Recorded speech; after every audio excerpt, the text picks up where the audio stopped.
So I'm not really sure how to dissect Sunderland's 0-0 draw away at Northampton Town. On one hand, we haven't played a game for what feels like forever, the whole Christmas period. I can't remember when the Wimbledon game was, but it feels like forever ago. So the players wouldn't have been, training properly. They've not been at the training ground until like Boxing Day, the 27th. And Northampton have been playing. So there was match sharpness to consider, fitness, match fitness and all that. So you don't want to be too harsh on the team, but today it looked like a Sunderland side that was very much almost in them early stages of pre-season. That's what it kind of felt like to me, that you couldn't particularly point out many players and say they were not trying. I think everyone did try.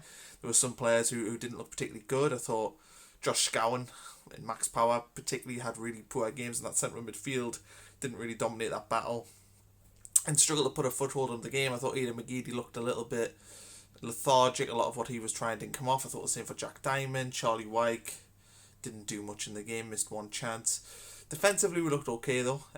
So kudos to them. They looked pretty strong. But it is what it is. It was a nothing game, a game of very few chances. I made notes for the game and I literally had no notes written down because basically Sunderland barely mustered up a real opportunity to score. So it's frustrating, but I think all things considered now, Lee Johnson's actually been in here for quite a while, but that was only his, fourth league game. We lost his first one, which he shouldn't have taken charge of, but we lost that one down at home against Wigan. We've won the next one 4-0, and then we obviously had the COVID game, which we still played against Wimbledon, which we drew on 1 today. We draw 0-0. So we've also obviously meant to have Fleetwood next weekend, which has been called off. So it's going to be more time. At least we'll have more time on the training ground, I suppose. But it really is difficult to even critique as well, because we don't really know what the state of the squad was. The bench looked reasonably strong today, but you don't know what the condition the players were in. Jordan Willis is a player that I'd kind of expect to see in the team regularly going forward. But of course, we all know that he's come back from an injury. How fit was he today? Not really 100% sure. So all in all, it was a 0-0 draw. There isn't much really to add to talk about the game. I think the points probably won.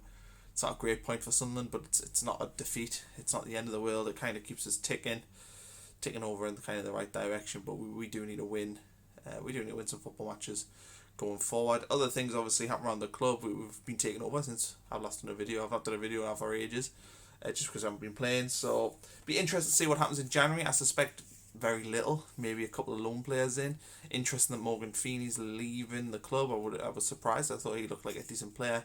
We've seen Jamajli back as well, so he could be an option going forward. But it'll be interesting to see what Lee Johnson does with the team in January. I would expect maybe a couple of players brought in. It'd be interesting to see whether or not a striker would come in, because that's the area to me that we've been really, really lacking in, and also that central midfield. I feel like we're probably only a very, very good central midfielder who can go box to box in the mould of what Max Power and George Dobson should be doing, and a striker who is more suited to how we play away from being a really good side in this league. So I don't think we're particularly far away, but I wouldn't blame you as fans, and I feel the same, feeling frustrated tonight because it was a team that we should be beating. It's a game that you earmarked at the start of the year. Northampton away, it should be a win. Newly promoted side, not a particularly good team, and we've drawn 0-0.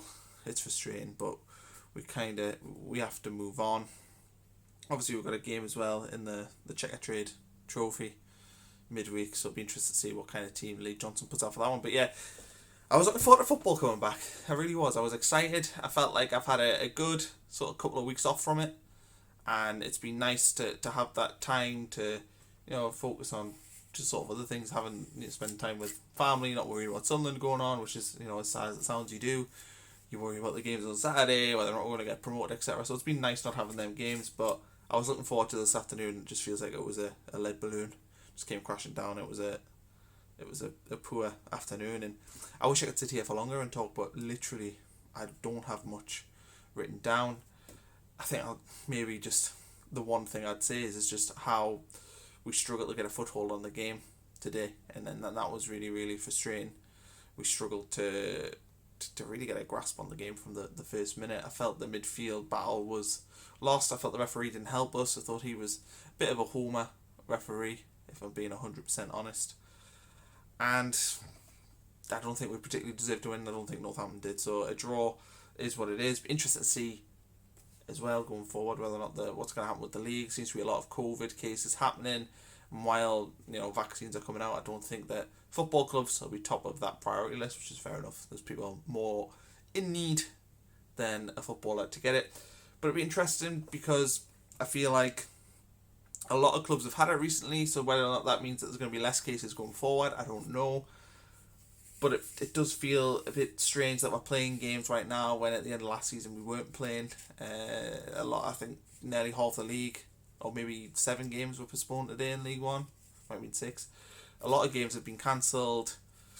So you kind of worry going forward is, whether or not what the viability is to continue playing, and whether or not they're going to have to extend the season. It's going to be interesting to see what the EFL does with this, because at the minute it feels like the EFL have been very hands off and kind of letting this being the hands of the football clubs. I think that's a stupid decision. I saw AFC Wimbledon had COVID tests and they still continue to play, which I don't think they were happy about. So there's plenty of stuff happening sort of off the field. There's plenty of stuff happening off the field at Sunderland as well, and I think we're at a point now where we're waiting to see what will happen, but I think we're probably going to see more changes in the summer than what we'll see in January. January will just be quick fixes, and I think Lee Johnson and Christian Speakman and Kyle Louis Dreyfus, it's very much a long term project, and it's a project that I think needs time to blossom. I don't think it's worth them going out in January and paying a lot of money for quick fixes.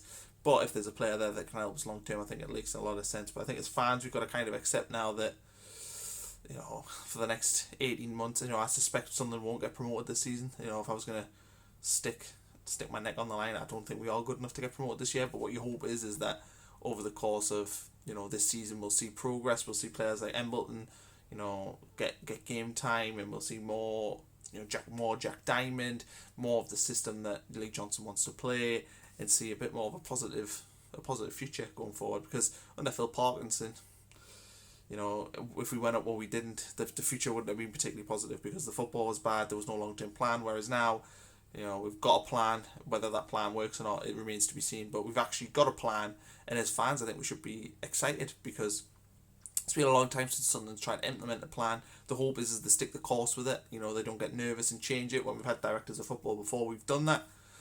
So hopefully this time, we don't, and we plough on and keep with the plan irrespective of what's happening sort of on the pitch, unless obviously there's a looming disaster that we're going to get relegated from League One, but I don't see that happening. So that's kind of where I'm at the minute. I'm looking forward to the future, but I feel like the short term isn't going to be particularly entertaining, particularly this month while COVID and stuff's happening. We don't know how many games we're even going to play, but you just got to plough on. I hope everyone had a nice Christmas, a nice New Year. I know I had, considering I couldn't see my family or anything, I had a reasonably good Christmas, all things considered. And thanks for watching this video. Hopefully there'll be more videos coming out. I've been kind of slow on my content. I've kind of just left my YouTube channel to sit there for a week over Christmas, but I'll try and sort of ramp that up going forward.